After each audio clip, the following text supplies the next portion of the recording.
அச்சுதம் கேசவம் ராமநாராயணம் கிருஷ்ணதாமோதரம் வாசுதேவம் ஹரிம் ஸ்ரீதரம் மாதவம் கோபிகா வல்லபம் ஜானகி நாயகம் ராமச்சந்திரம் பஜே. அச்சுதம் கேசவம் சத்யபாமாதவம் மாதவம் ஸ்ரீதரம் ராதிகா ராதிதம் இந்திரா மந்திரம் சேதசா சுந்தரம் தேவகீ நந்தனம் நந்தஜம் சந்ததே. ஸ்ரீ குருபியோ நமः. விசிஷ்டாத்வைத மத கண்டனம் என்ற தலைப்புல இதுல இருக்கிற பிரகரணம் முடிஞ்சு போச்சு. ஆனா அதுல ஒரு சின்ன தகராறு மாதிரி இருக்குன்னு நான் சொன்னேன். ஆக்சுவலா இவர் எழுதின இந்த கண்டனம் இருக்கு இல்லையா, அது பாஸ்கர கண்டனம் சொல்லணும். பேதாபேதவாதின்னு சொன்னா யாரு? பேதாபேதவாதி பாஸ்கர மதத்தினுடைய கண்டனம் சொல்லலாம்.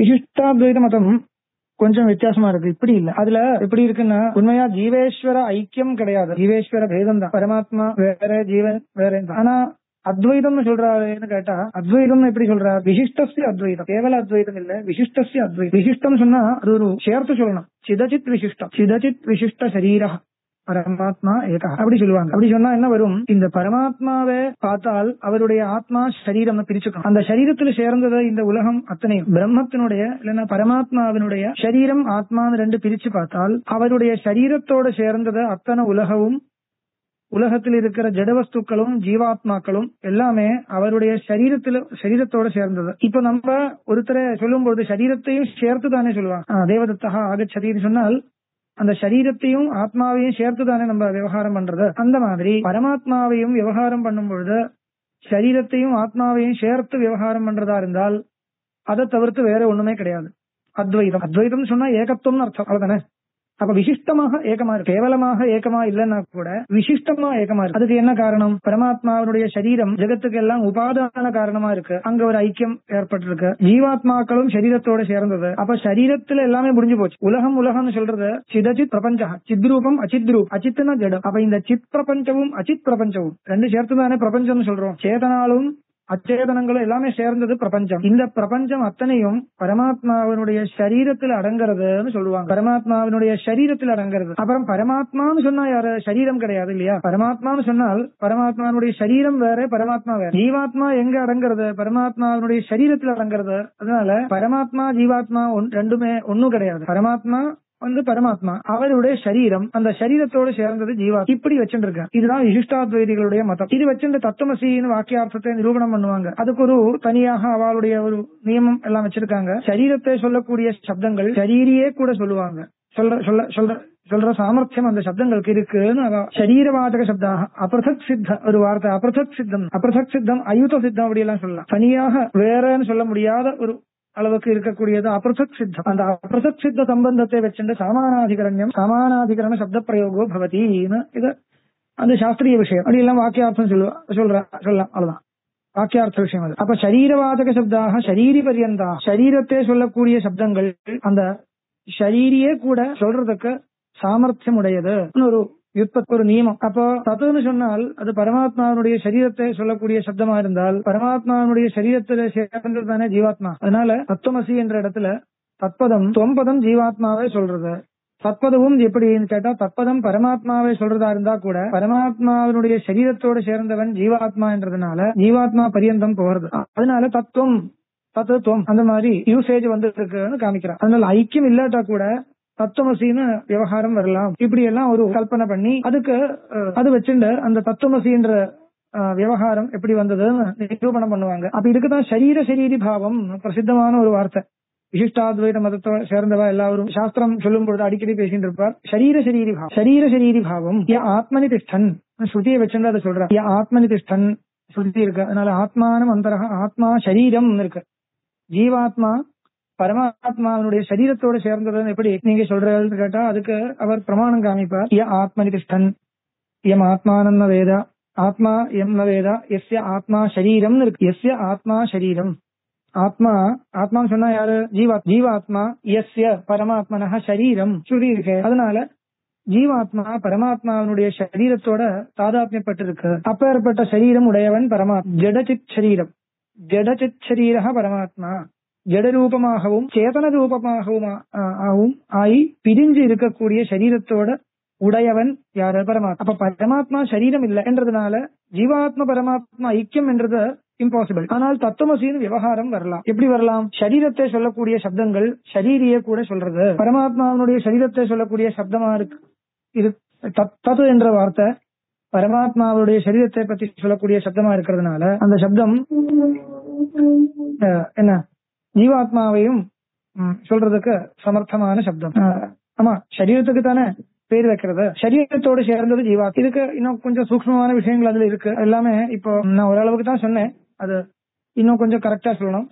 ஓரளவுக்கு தான் சொல்லியிருக்கேன். இதுல இதுதான் விசிஷ்டாத்வைத மதம்னு சொல்றது. சரீரவாச்சக சப்தாக சரீரி பர்யந்தம் வதந்தி. இன்னொரு நியாயம் வச்சுண்டு அவ தன்னுடைய மதத்தை நிரூபணம் பண்றார். தத்துவமசி என்ற வாக்கியத்துக்கு இப்படியும் அர்த்தம் சொல்லலாம்னு வச்சுட்டு போயிட்டு இருப்பார். இந்த மதத்தை விமர்சனம் பண்ணனால் இது கண்டனம் பண்றதா இருந்தா அதனுடைய சரியான வழி என்னன்னா இந்த தத்துவமசி என்ற வாக்கியத்துக்கு அர்த்தம் சொல்ற சம்பிரதாயம் சரியில்லைன்னு வேணும்னா அதுக்கு மேல கண்டன யுக்திகள் எல்லாம் சொல்ற வழக்கம் இருக்கு. அத்வைத கிரந்தங்கள்லயே இந்த விசிஷ்டாத்வைத மதத்தை கண்டனம் பண்றதா இருந்தால் இந்த சரீரவாச்சக சப்தம் சரீரி பர்யந்தம் சொல்றது சரியா இல்லையா என்ற மாதிரி அந்த விஷயத்துல வேணும்னா கொஞ்சம் மேல் கோடிகள் எல்லாம் உண்டு. அந்த மாதிரி எஸ்ய ஆத்மா சரீரம் என்ற ஸ்ருதிக்கு நீங்க சொல்ற மாதிரி அர்த்தம் எடுக்க முடியுமா இல்லையா, அந்த விஷயத்துல கொஞ்சம் மேல இதுக்கு மேல சில கண்டனங்கள் எல்லாம் பண்ற ரீதி இருக்கு அத்வைத கிரந்தங்கள்லயே இருக்கு. பரமாத்மாவுடைய சரீரம் என்ற கன்செப்ட் அது அந்தர்யாமி பிராமணத்தை வச்சுதான் சொல்லுவாங்க. ஆனா அந்த இடத்துல இந்த சரீரம் என்ற வார்த்தைக்கு அர்த்தம் என்ன அது நிரூபணம் பண்ண வேண்டியதா இருக்கு. இவா என்ன பண்ணுவாங்க, விசிஷ்டாத்வைதிகள் அந்த சரீர லட்சணம்னு பெரிய ஒரு இதுக்கு பரமாத்மாவுக்கு சரீரம் இருக்குன்னு வச்சுட்டு அந்த சரீரத்துக்கு சேர்ந்த மாதிரி ஒரு பெரிய ஒரு பரிஷ்காரங்கள் எல்லாம் பண்ணி சரீர லட்சணத்தை சாதிச்சுண்டு அதை வச்சுட்டு சாஸ்திர நிரூபணம் பண்ணுவாங்க. அந்த லட்சணம் வேணும்னா சரியில்லைன்னு சொல்லலாம். அதுக்கு மேல கண்டனம் பண்றது அதெல்லாம் அது வேணும்னா பண்ணலாம். அதுக்கு மேல வித்வான்கள் மேல் கோடிகள் எல்லாம் சொல்றது வாக்கியார்த்தம் பண்றதெல்லாம் இருக்கு. அப்படி வேணும்னா விசிஷ்டாத்வைத மதத்தை நம்ம அது நிரூபணம் பண்றதோ அதுக்கு கண்டனம் பண்றதோ அதெல்லாம் வழி வேற. இவர் சொல்ற ரீதி இல்ல.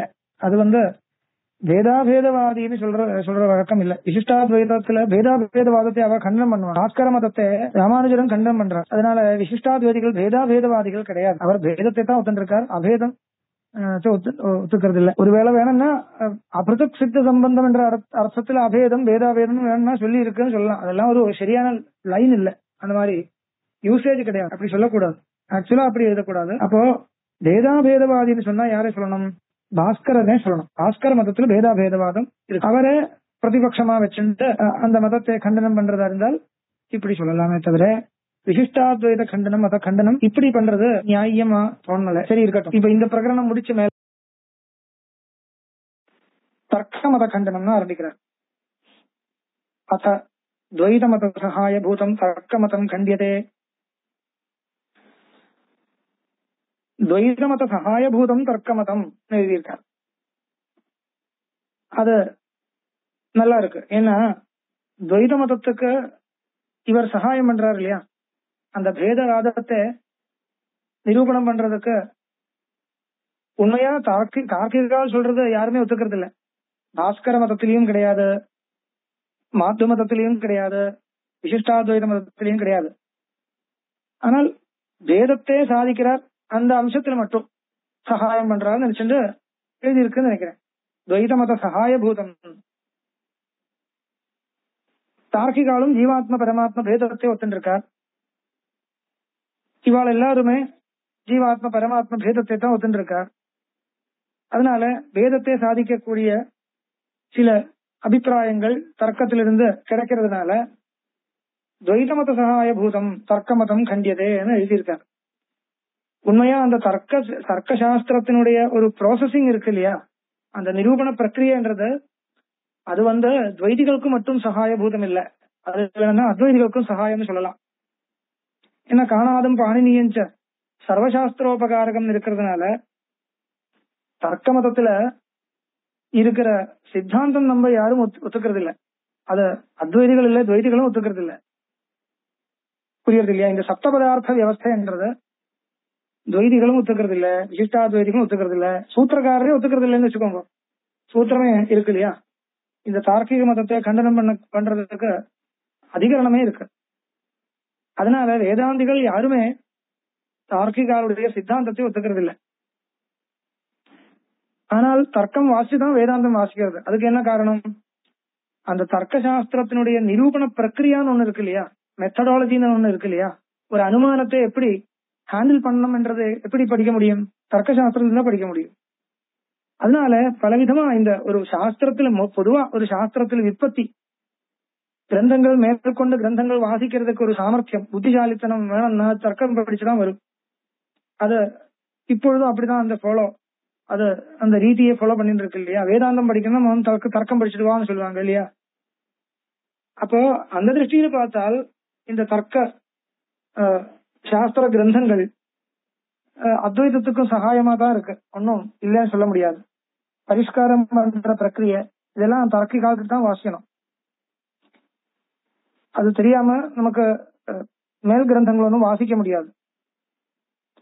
அப்போ அந்த மாதிரி சகாயம் என்றது எல்லோருக்குமே இருக்கு. ஆனால் விசேஷமான ஒரு சகாயம், அத்வைதிகளுக்கு இல்லாத ஒரு சகாயம் என்னன்னா அது வேதவாதம் ஒத்துன்னு இருக்கார் என்றது மட்டும்தான். அது வச்சுட்டு இவர் எழுதியிருக்கார் துவைத மத சகாய பூதம் தர்க்க மதம். அது கண்டியதே. சரி, பார்க்கலாம்.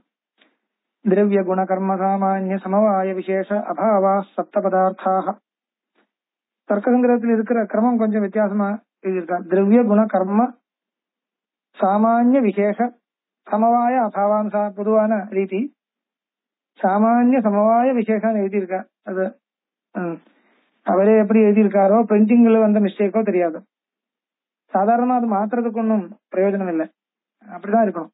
திரவிய குண கர்ம சாமானிய விசேஷ சமவாய, அதுதான் கிரமம், சரியான கிரமம் அதுதான். சப்த பதார்த்தாக இது பிரசித்தமான விஷயம். திரவியம், குணம், அதுல இருக்கிற குவாலிட்டிஸ், அப்புறம் கர்மா, சலனாத்மகம் கர்மா, சாமானியம், கடத்தம், படத்தம், இதெல்லாம் சாமானிய தர்மம். சமவாயம், இதுக்கு இருக்கிற சம்பந்தம். அதுக்கப்புறம் விசேஷம், விசேஷ பதார்த்தம் ஒரு தனி பதார்த்தம்.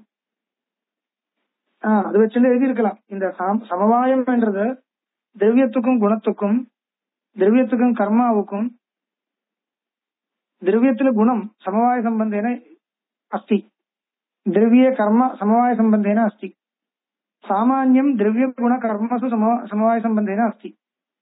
அதனால சமவாயத்தை முன்னாடி போட்டிருக்குன்னு சொல்லலாம். ஒரு கொஞ்சம் வித்தியாசமா எழுதியிருக்காரு இல்லையா, அதுக்கு ஒரு காரணம் சொல்லணுமே. திரவிய குண கர்ம சாமானிய சமவாய, திரவியத்துக்கும் குணத்துக்கும் கர்மாவுக்கும் சாமானியத்துக்கும் சொன்ன 4 பதார்த்தங்களுக்கு இருக்கிற பரஸ்பர சம்பந்தத்தை சமவாயம்னு சொல்றது. அதனால சமவாயத்தை முதல் எடுத்திருக்காருன்னு சொல்லலாம். அதுக்கப்புறம் விசேஷம், விசேஷம் என்றது தனி பதார்த்தம். அது நித்திய திரவியத்தில் இருக்கக்கூடிய ஒரு பதார்த்தம்னு வச்சுட்டு இருக்க. பரமாணுக்களுக்கு பரஸ்பரம் பேதம் இருக்குன்னு காமிக்கணும், அதுக்காக ஒரு விசேஷம் ஒரு பதார்த்தத்தை ஒத்துட்டு இருக்கார். அதனாலதான் வைசேஷிகான்னு சொல்றது. விசேஷ பதார்த்தத்தை விசேஷமா ஒத்துட்டு இருக்கிறதுனால வைசேஷிக மதம்னு சொல்றது. அதுக்கப்புறம் கடைசியில் அபாவம். இப்படி 7 பதார்த்தங்கள் பிரசித்தம். பிருத்திவிய தேஜோ வாயு ஆகாச கால திகாத்ம மனாம்சி நவைவ திரவியாணி. பிருத்திவி பஞ்சபூதங்கள், அதோட கூட ஆகாசம், திக்கு, காலம், மனசு எல்லாம் சேர்த்துண்ட நவதிரவியங்கள். ஆத்மாவையும் திரவியமாக சேர்த்திருக்கு. திரவியம் சொன்னா ஒன்னும் இல்ல, குணம் எதுல இருக்கோ அது திரவியம். குணவத்துவம் திரவிய லட்சணம். திரவியம் சொன்னா நமக்கு அந்த வார்த்தை பிடிக்காது. ஆத்மா ஒரு திரவியமா, காலத்தை ஒரு திரவியம் சொல்ல முடியுமா? நமக்கு மனசுல படாதது. என்ன காரணம்னா, நமக்கு திரவியம் சொன்னா நமக்கு அந்த சப்தத்தினுடைய ஒரு சக்தி வேற விதமா இருக்கு. திரவியம் சொன்னா ஏதோ ஒண்ணு கான்கிரீட்டா கையில இருக்கிற மாதிரி ஒரு வஸ்துவை திரவியம் சொன்னா நமக்கு புரியும். ஆனா இது எல்லாம் டெக்னிக்கல் டேர்ம்ஸ் ஆச்சே. பாரிபாஷிகமா அந்த வார்த்தைகளை யூஸ் பண்ணும் பொழுது நம்ம அப்படி யோசிக்க கூடாது. ஆத்மாவை திரவியமா, அது சரியில்லையா அப்படி கேட்கக்கூடாது. திரவியம்னு ஒரு வார்த்தை, அவ்வளவுதான், ஒரு டெக்னிக்கல் டேர்ம். குணவத்துவம் திரவிய லட்சணம், குணம் இருக்கோ திரவியம், அவ்வளவுதான். குணம் இருக்கான்னு பார்த்தா எல்லா திரவியத்திலையும் குணம் இருக்கு. குணம் எங்க சமவாய சம்பந்தேன இருக்கோ அது திரவியம். ஆத்மாவிலேயும் குணம் இருக்கு, காலத்திலேயும் குணம் இருக்கு. அதனால எல்லாமே திரவியம் திரவியம்னு சொல்றது. பிருத்திவி தேஜோ. அதனாலதான் நான் பல இடத்துல சொல்லியிருக்கேன், இது ஒன்றும் டிரான்ஸ்லேட் பண்ணா சரியா இருக்காது. இங்கிலீஷ்ல டிரான்ஸ்லேட் பண்ணும்போது சப்ஸ்டன்ஸ் சொல்லுவாங்க, திரவியத்துக்கு சப்ஸ்டன்ஸ், குணா, குவாலிட்டிஸ். இந்த மாதிரி டிரான்ஸ்லேட் பண்றதா இருந்தா தான் வேற விதமான ஒரு பாவனை நமக்கு கிடைக்கும். அத சரியா புரிஞ்சுக்க முடியாது டிரான்ஸ்லேஷன் படிச்சா. அது இதை டிரான்ஸ்லேட் பண்ணவே முடியாது ஆக்சுவலா. ஏன்னா டிரான்ஸ்லேட் பண்றதுன்னா என்ன அர்த்தம்? இப்போ நமக்கு முன்னாடி புஸ்தகம் ஒரு பதார்த்தம் இருக்கு. இந்த பதார்த்தம் விதேசத்திலயும் இருக்கு. நம்ம சொல்ற வஸ்து அங்க இருக்குன்னா அதுக்கு நம்ம சொல்ற வார்த்தை வேற, அவ வேற வார்த்தை சொல்லுவாங்க. இந்த வஸ்து அங்கே இருக்கிறதுனால இதுக்கு தனியா அவா வச்சிருக்கிற ஒரு பேரு வச்சிருப்பான். அந்த பேரை எடுத்து காமிக்கிறதா இருந்தா இதுக்கு டிரான்ஸ்லேஷன் பேர். இப்போ நவ பதார்த்தங்களை பிருத்திவி தேஜோ வாயு ஆகாச கால திகாத்ம மனாம்சி, இந்த 9 விஷயங்களை சேர்த்துண்ட ஒரு பேரு நமக்கே கிடையாது. அதனால விதேசத்தில் இருக்க முடியுமா? முடியாது இல்லையா? அதனால இதுக்கு ஒன்றும் டிரான்ஸ்லேஷன் சொல்ல முடியாது. இப்ப சப்ஸ்டன்ஸ் சொல்றதா இருந்தா அதுக்கு அதுவும் ஒரு டெக்னிக்கல் டேர்ம் மாதிரி யூஸ் பண்ணணும். சப்ஸ்டன்ஸ் சொல்றதுனால தப்பு இல்லை, சொல்றதா இருந்தா என்ன வரும், அதுவும் ஒரு டெக்னிக்கல் டேர்ம், அவ்வளவுதான். சரி, இருக்கட்டும். இந்த மாதிரி 9 திரவியங்கள். ஆத்மா திவிதா ஜீவா ஈஸ்வரஸ்தேதி. ஜீவாத்மா ஈஸ்வராத்மா 2 விதமான ஆத்மாக்கள் இருக்கு. அனித்ய ஞானாதி குணகோ விபுர் ஜீவ. அனித்ய ஞானம் ஜீவனுக்கிட்ட இருக்கு. நித்திய ஞானம் ஈஸ்வரனுடைய குணம், அனித்ய ஞானம் ஜீவனுடைய குணம். விபுத்துவம் ஞானம், இச்சா, தேசா, பிரயத்னா, தர்ம, சம்ஸ்காரா, இப்ப ஏற்பட்ட பல குணங்கள் உடையவன் ஜீவாத்மா. சஹா பிரதி சரீரம் பின்ன. எத்தனை சரீரம் இருக்கோ அத்தனை ஜீவாத்மாக்கள் இருக்கு. இப்ப இப்படி சொல்லும் பொழுது அத்வைத விரோதம் இருக்கா? சாதாரணமா படிச்சா அத்வைத விரோதம் ஒன்றும் கிடையாது. எத்தனை சரீரம் இருக்கோ அத்தனை ஜீவாத்மாக்கள் இருக்குன்னு சொன்னா நமக்கு தப்பா இல்லையே? அந்த பேதத்தை ஔபாதிகள் சொல்லணும், வியாவகாரிகள் சொல்லணும், அவ்வளவுதான். ஜீவாத்மா பிரதி சரீரம் பின்னஹான்னு சொல்றதுனால அத்வைத கண்டனம் வரல. அந்த பேதம் பாரமார்த்திகம் சொன்னாதான் அத்வைதத்துக்கு விரோதம் வரும், இல்லைன்னா விரோதம் ஒண்ணும் கிடையாது. ஜீவனுக்கு அனித்திய ஞானம் இருக்குன்னு சொன்னா நமக்கு விரோதம் இருக்கா? இல்லையே. ஜீவனுக்கு அனித்திய ஞானம் தானே இருக்கு. ஆனால் ஈஸ்வரனுக்கு நித்திய ஞானம் இருக்குன்னு சொன்னால் அது ஒரு சின்ன விரோதம் வேணும்னா சொல்லலாம். ஏன்னா ஈஸ்வரனுக்கும் ஞானம் என்றது அனித்தியம்தான். தத ஈக்ஷதா இப்படி எல்லாம் ஸ்ருதி இருக்கிறதுனால ஈக்ஷணம் பிரம்மா ஈக்ஷணம் கிருத்தவத, ஈக்ஷணத்தை பண்ணினார், சங்கல்பத்தை பண்ணினார் இருக்கு இல்லையா? ஒரு பிரத்யேக காலத்துல, ஒரு கால விசேஷத்துல சிருஷ்டி ஆரம்பிக்கும் பொழுது பரமாத்மா சங்கல்பம் பண்ணியிருக்கார். அப்ப அந்த சங்கல்பம் அதுக்கு முன்னாடி இல்லையே, அதுக்கு அப்புறம் கூட கிடையாது. அந்த ஒரு சமயத்துல பண்ணின சங்கல்பம் அது. இப்ப ஏற்பட்ட ஸ்ருதி எல்லாம் இருக்கிறதுனால ஈஸ்வரனுக்கும் அத்வைத சித்தாந்தத்துல நித்திய ஞானத்தை ஒத்துக்கிறது இல்ல. நித்திய ஞானத்தை ஒத்துக்கிறது இல்லைன்னா என்ன அர்த்தம்? ஸ்வரூப ஞானம் நித்தியமா சொல்லலாமேன்னு கேட்டா ஸ்வரூப ஞானம் ஜீவாத்மாவுக்கும் நித்தியம்தான். ஸ்வரூபம் ஞானஸ்வரூபம் ஆச்சே, எப்படி ஈஸ்வரனுக்கு நித்திய ஞானம் இல்லைன்னு எப்படி சொல்ல முடியும் கேட்டா பதில் என்ன? வாஸ்தவம் தான், ஸ்வரூபம் நித்திய ஞானம் தான். ஆனா அது ஈஸ்வரனுக்கு மட்டும் இல்ல, ஜீவனுடைய ஸ்வரூபம் நித்திய ஞான ஸ்வரூபம் தான். அப்போ ஞானம் நீங்க எதை வச்சுட்டு பேசுறது? ஸ்வரூபத்தை வச்சுட்டு பேசுறதா, விற்த்தியை வச்சுட்டு பேசுறதா? ஸ்வரூபத்தை வச்சுட்டு கேட்கறதா இருந்தால் ஈஸ்வரனுடைய ஸ்வரூப ஞானம் ஈஸ்வரனுடைய மட்டும் இல்ல, ஜீவனுக்கும் ஈஸ்வரனுக்கும் ஸ்வரூப ஞானம் நித்தியம்தான். விற்பி ஞானத்தை பத்தி கேட்கறதா இருந்தால் 2 பேருக்கும் அனித்தியம்தான். ஜீவனுக்கு அந்தக்கரண விற்பி, ஈஸ்வரனுக்கு மாயாவிருத்தி. இப்படிதான் அத்வைத மதம். இப்ப இப்படி கொஞ்சம் கொஞ்சம் வித்தியாசங்கள் அப்பப்ப நான் சொல்லிட்டு போயிடுவேன். அதுக்குதான் இத புஸ்தகம் எடுத்திருக்கேன். உண்மையா இதுல அவ்வளவு சௌஷ்டவம் இல்ல இந்த கிரந்தத்துல, இருந்தா கூட அதுவா அந்த கிரந்தத்தை வச்சுட்டு சில விஷயங்கள் எல்லாம் சொல்லலாம்னு வச்சுட்டுதான் இந்த புஸ்தகத்தை நான் எடுத்திருக்கேன். நித்திய ஞானாதி குணகா ஈஸ்வரः ஏக ஏவ.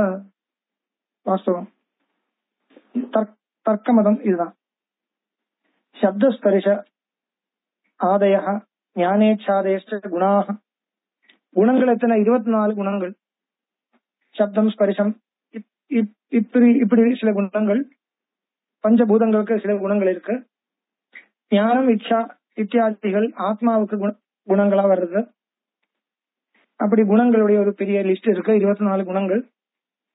கமனாதிகம் கர்மா, அது தெரியும் இல்லையா? உத்க்ஷேபணம், அபக்ஷேபணம், ஆகுஞ்சனம், பிரசாரணம், கமனம், சலனாத்மகம் கர்மான். நித்தியம் ஏகம் அநேகானுகதம் சாமானியம் ஜாதி. நித்தியமாகவும் ஏகமாகவும் அநேக பதார்த்தங்களில சேர்ந்து இருக்கக்கூடியதும் ஆயிருக்கிற ஒரு நித்திய குணம். நித்திய குணம் சொல்லக்கூடாது, நித்திய தர்மம். அந்த தர்மத்தை சாமானியம் சொல்றது. நித்தியம் ஏகம் அநேக அனுகதம். இப்ப கடத்துவம் வச்சுக்கோங்க. கடத்தும் நித்தியம் ஏகம் அநேக கடேசு அனுகதமா இருக்கு. அனுகதம் சொன்னா என்ன அர்த்தம்? ஒரே கடத்தும் பல கடத்துல சமவாய சம்பந்தத்தால இருக்குன்னு அர்த்தம். நித்திய சம்பந்த சமவாய அயுத சித்த விற்பி. சமவாயம் என்றது நித்திய சம்பந்தம். அயுத சித்த விற்பி, அயுத சித்த பதார்த்தங்கள் 5 விதமா வச்சுருக்கு.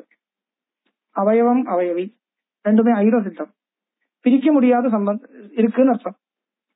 அவயவத்தையும் அவயவியையும் பிரிக்க முடியாது. பிரிச்சாச்சுன்னா அந்த அவயவி போயிடுச்சு, அவ்வளவுதான். அவயவி இருக்கிறச்ச அவயவத்தையும் அவயவியையும் பிரிக்க முடியாது அர்த்தம். அதனால சமவாயம் நித்திய சம்பந்தம்னு வச்சிருக்கு. அவயவ அவயவிகளுக்கு சமவாய சம்பந்தம்.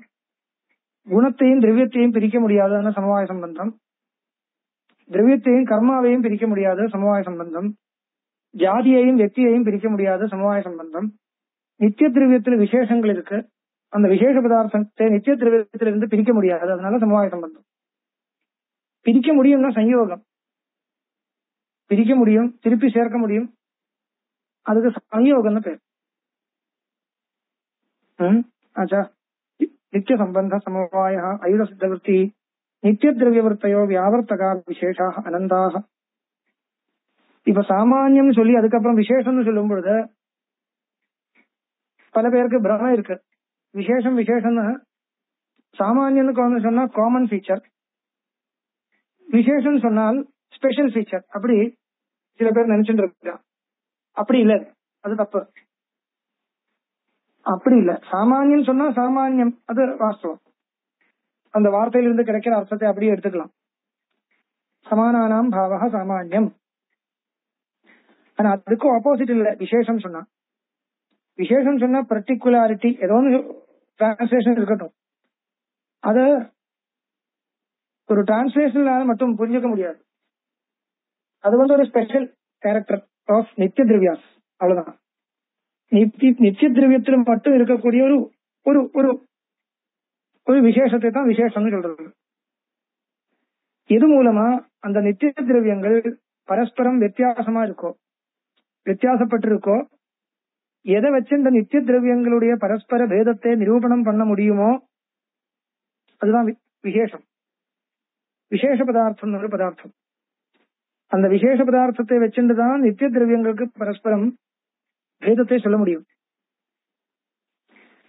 ஏன் கேட்டால், இப்ப 2 பரமாணு இருக்குன்னு வச்சுக்கோங்க. 2 பரமாணு ரெண்டுமே நித்திய திரவியம். இப்ப பிருத்திவி பரமாணுக்கும் ஜல பரமாணுக்கும் எப்படி பேதம் எப்படி இருக்கு? என்ன காரணம் கேட்டா அதுக்கு குணம் வித்தியாசமா இருக்குன்னு சொல்லலாம்.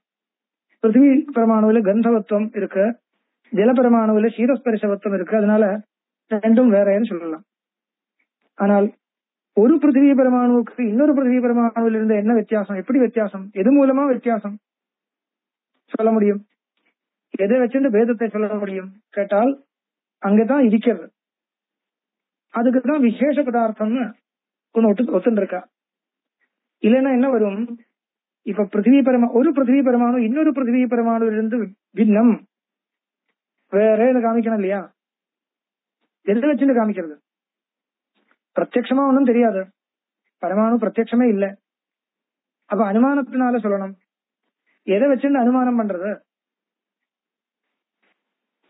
இந்த பிருத்திவி பரமாணு இருக்கிற குணங்கள் வேற, அந்த பிருத்திவி பரமாணு இருக்கிற குணம் வேறன்னு சொல்ல முடியாது. ஒரே குணம் தான் ரெண்டுல, ஒரே சேம் ஃபீச்சர்ஸ். ஒரு பிருத்திவி பரமாணு இருக்கிற எத்தனை ஃபீச்சர்ஸ் இருக்கும் அதுதான் இன்னொரு பிருத்திவி பரமாணுலயும் இருக்கு. அவயவத்தை வச்சுட்டு வேறும் சொல்ல முடியுமா? இதனுடைய அவயவம் வேற அதனுடைய அவயவம் வேறன்னு சொல்ல முடியுமா?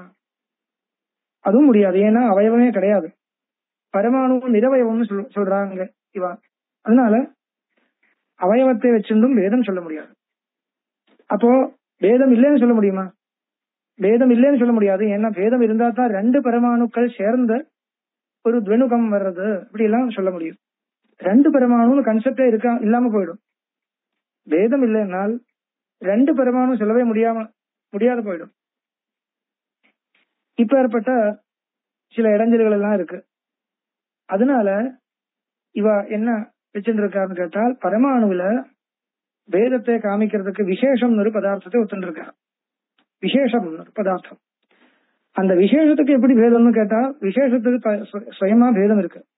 விசேஷத்தினுடைய வேதத்தை, பரஸ்பர வேதத்தை காமிக்கிறதுக்கு இன்னொரு பதார்த்தம் தேவையில்லை. இதுதான் ஸ்வயம் வியாவர்த்தகாக விசேஷாக. ஸ்வயம் பரஸ்பரம் பின்னமாக இருந்துண்ட பரமாணுக்களுடைய பரஸ்பர பேதத்தை சாதிக்கக்கூடிய அனுமானத்துக்கு உபயோகப்படுறது அர்த்தம். அனுமானம் பண்றதுக்காக இந்த பதார்த்தத்தை வச்சுருக்கு விசேஷம். இதுதான் அவர் எழுதுறார். நித்திய திரவியவர்த்தையோ வியாவர்த்தகாக விசேஷாக அனந்தாக. அது சங்கி சொல்ல முடியாது. அபாவ சதுர்விதா, பிராகபாவ, பிரத்வம்சாபாவ, அந்யோன்யாபாவ, அத்தியந்தாபாவ, 4 விதமா இருக்கு. அஜ்ஞானஸ்ய ஞானாபாவ ரூபத்வாத் அபாவத்துவம். அஜ்ஞானம் சொன்னால் அத்வைதிகள் சொல்ற மாதிரி ஒரு பாவ பதார்த்தம் இல்லை. அது ஞானத்தினுடைய அபாவம் தான் அஜ்ஞானம். அபாவாதேவ பாவோத்பத்தி. அது என்ன அர்த்தம்? சத்காரியவாதத்தை ஒத்துக்கிறது இல்லைன்னு அர்த்தம். ஒரு வஸ்து உற்பத்தி ஆகிறதுக்கு முன்னாடி அபாவம் தான் இருக்கு, சர்வதா அபாவம் தான் இருக்கு. அதனால அபாவத்தில் இருந்துதான் பாவ பதார்த்தங்களுக்கு உற்பத்தி ஆகிறதுன்னு சொல்றாரு. சர்வ மூர்த்த திரவிய சயோகித்துவம் விபுத்துவம். விபுன்னு சொன்னா என்ன அர்த்தம்? எல்லா மூர்த்த திரவியங்களோடும் சம்பந்தம் வச்சுருக்குன்னா விபுன்னு அர்த்தம். ஆத்மா விபுன்னு சொல்றது இல்லையா? மூர்த்த திரவியம் என்ன அர்த்தம்? கிரியாவத்துவம், மூர்த்தத்துவம். கிரியை இருக்கிற எல்லா திரவியங்களோடும் சம்பந்தப்பட்டிருக்குன்னா விபுன்னு அர்த்தம். சர்வவியாபின்னு அர்த்தம். ஆனா சர்வவியாபித்துவம் என்ற அந்த அபிப்பிராயத்தை சொல்ற ஒரு செயலி இது, சர்வ மூர்த்த திரவிய சயோகித்துவம். புரீதத் வெதிரிக்த ஆத்மமன சயோகாதேவ ஞானோத்பத்தி. புரீதத் வெதிரிக்த ஆத்மமன சயோகாத். புரீதத் நாடியிலிருந்து வெளியில மனசு வந்துருத்துனால் ஆத்மாவுக்கும் மனசுக்கும் சம்பந்தம் ஏற்படுறது. அதனால ஞானம் என்றது ஆத்மாவில ஒரு ஞானம் என்ற ஒரு குணம் உற்பத்தி ஆகிறதுன்னு சொல்றாங்க. மனோவிருத்திரேவ ஞானம். அது தப்பு. ஞானம் மனோவிருத்தி கிடையாது. ஆத்மனி ஜாயது. எப்படி இதனால தெரியவே தெரியாது. இவ மனோவிருத்திரேவ ஞானம் எந்த தார்க்கிகன்னு சொல்லல. மனசுல ஞானம் இருக்கு சொல்லவே இல்லை. மனசு அதுக்கு ஒரு உபகரணம், இந்திரியம், அவ்வளவுதான். அதனால மனோவிருத்திரேவ ஞானம் சொல்றது தப்பு. தர்க்கசாஸ்திராத்தியனா துக்க துவம்சரூப மோக்ஷலாபா இது தார்க்கிகா. தர்க்கசாஸ்திராத்தியனான்னு சொன்னா அப்படி இல்லை. தர்க்கசாஸ்திராத்தியனத்திலிருந்து ஆத்மானாத்ம விவேகம் கிடைக்கிறது. ஆத்மானாத்ம விவேகத்தினாலதான், ஆத்மஸ்வரூப ஞானத்தினாலதான் துக்க நிவர்த்தி. அதனால துக்கத்வம்சா மோக்ஷா, மோக்ஷோ நாம துக்கத்வம்சா சொல்றது பிரசித்தம். இது தார்க்கிகாக பிரதிபேதிரே பிரதிபாதனம் கிருத்தவந்தா. இவர் எழுதியிருக்கிறதெல்லாம் சரியாதான் இருக்கு. அதுல மனோவிருத்திரேவ ஞானம் என்றது மட்டும் சரியில்லை. மற்றபடி இல்லாம தார்க்கிக மதத்தை சரியாதான் எழுதியிருக்கார். அதுக்கப்புறம் கண்டனம் பண்றார். அது அப்புறம் பார்க்கலாம்.